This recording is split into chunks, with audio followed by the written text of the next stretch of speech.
Ferrari's Canadian Grand Prix outlook, high stakes after a disappointing Miami. Miami turned out to be a major letdown for Ferrari. Despite arriving with a massive set of 11 upgrades that essentially transformed the car into something close to a brand new machine overnight, they still watched McLaren snatch second place. Mercedes cruised to a comfortable victory, while Lewis Hamilton battled a persistently understeering car that refused to respond to any adjustments he made throughout the weekend. After the race, Hamilton made a statement that caught the attention of many observers. He announced he would not be using the simulator ahead of the Canadian Grand Prix, the very same simulator he had relied on every single week since the season started. This is the tool he has openly criticized for leading him in the wrong direction. His strongest performance of the year came in China, where there was no simulator work at all because of the tight back-to-back schedule following Australia. Hamilton spotted the pattern and decided to act on it. This choice forms just one piece of a bigger picture for Ferrari heading into Montreal. Fresh upgrades are already in the pipeline. The first formal assessment of ADUO eligibility will also be decided after this weekend. Mercedes have held back their most significant development package specifically for Canada, while McLaren are preparing another round of updates. Ferrari will reach one of the circuits that should play to the strengths of their SF26, and they simply cannot afford another misstep. Hamilton has never hidden his skepticism towards simulators. He has voiced his dislike for them multiple times over his long career. Yet at Ferrari, he committed to weekly sessions because that is the team's standard preparation process. Correlation work, setup optimization, energy management mapping, everything is typically refined in the simulator before the drivers even reach the track. The problem is that the correlation has been breaking down. Hamilton explained it clearly. You spend time in the simulator dialing in the track and car setup, only to arrive at the real circuit and find the car behaving completely differently. In Miami, this resulted in severe mid-corner understeer and a noticeable lack of responsive front-end grip on corner entry, issues that never appeared during simulator runs. By contrast, China delivered his best result of the season.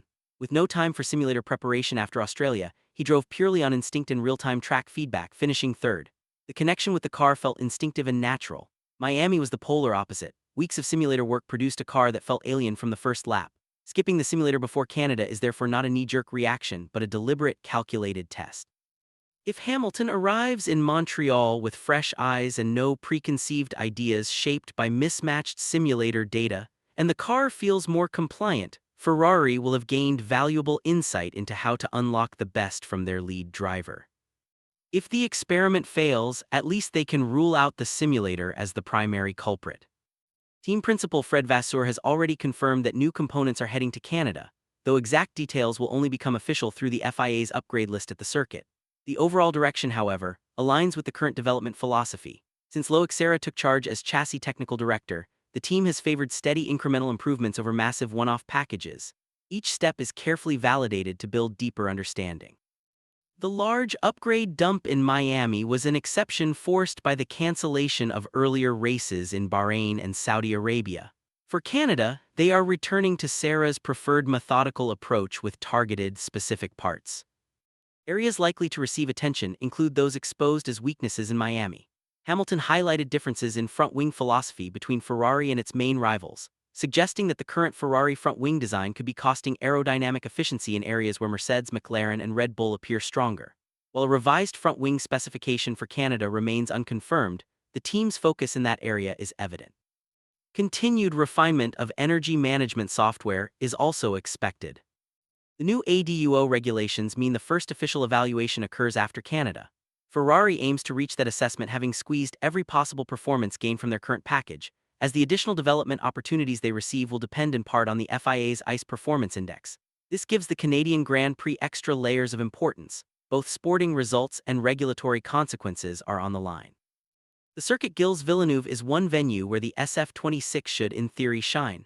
Not because Ferrari dominate on power tracks, they do not, and the long straight will once again highlight their engine shortfall.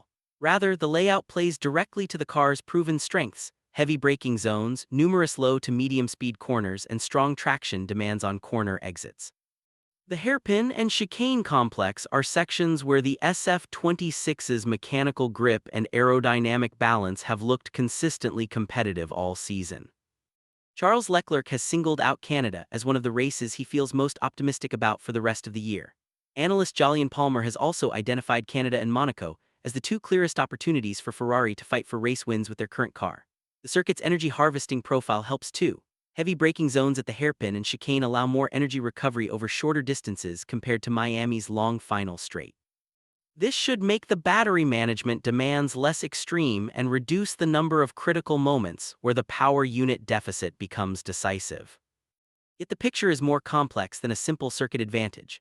Mercedes deliberately ran a conservative package in Miami while preparing a much larger upgrade for Montreal. The team that has dominated every race so far, with the strongest engine, superior energy management, and Kimi Antonelli on a hot streak of poles and wins, will now unleash more performance at a track that also suits them. McLaren are following a similar strategy. Hamilton noted after Miami that McLaren's recent upgrades exceeded expectations and that further steps are coming in Canada. A squad that was not projected to be this competitive so early has now become a regular threat for the exact podium spots Ferrari are chasing. Ferrari are heading to a favorable circuit, but their rivals are arriving with better power units and fresh development ammunition. The home advantage for the SF26 is genuine, yet it is not as pronounced as it might have been if only Ferrari were bringing new parts. This is round 5, the final event of the first ADUO assessment period. Afterward, the FIA will review every manufacturer's ICE performance index and decide on extra development tokens. Ferrari are widely expected to qualify for additional opportunities, with their deficit to Mercedes estimated at roughly 2 to 4%, potentially unlocking upgrades for both 2026 and 2027, plus extra testing and cost cap relief. There is understandable tension in Ferrari's approach. Strong results might narrow the measured performance gap in race conditions, though the ADUO judgment centers specifically on ICE output rather than overall lap times. Still, the exact weighting used by the FIA remains somewhat opaque.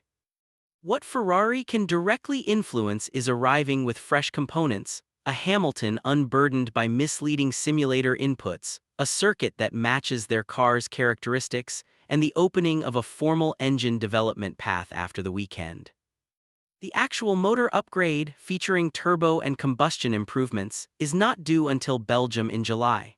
However, securing regulatory permission to develop it accelerates immediately after Canada, making this approval nearly as critical as the upgrade itself at this stage of the season. Canada is therefore far more than just another race. It is also a qualification hearing. Ferrari need to succeed on both fronts. No simulator sessions for Hamilton, targeted new parts on the car, ADUO eligibility at stake. Mercedes and McLaren both withholding upgrades until this moment on a circuit that genuinely favors Ferrari more than any previous venue in 2026. It was never supposed to feel this complicated for the Italian team. But after the chaos in Miami, Leclerc's late spin, Hamilton's stubborn understeer, McLaren jumping ahead, and a costly 20-second penalty rewriting the final order, complicated is precisely what it has become. The circuit is right. The timing is right. The stakes run deeper than the championship table shows. Ferrari possess the tools for a strong weekend in Montreal. The only remaining question is whether they will use them effectively when the lights go out on May 22nd. What do you think? Can Ferrari finally deliver a victory in Canada? Drop your thoughts below.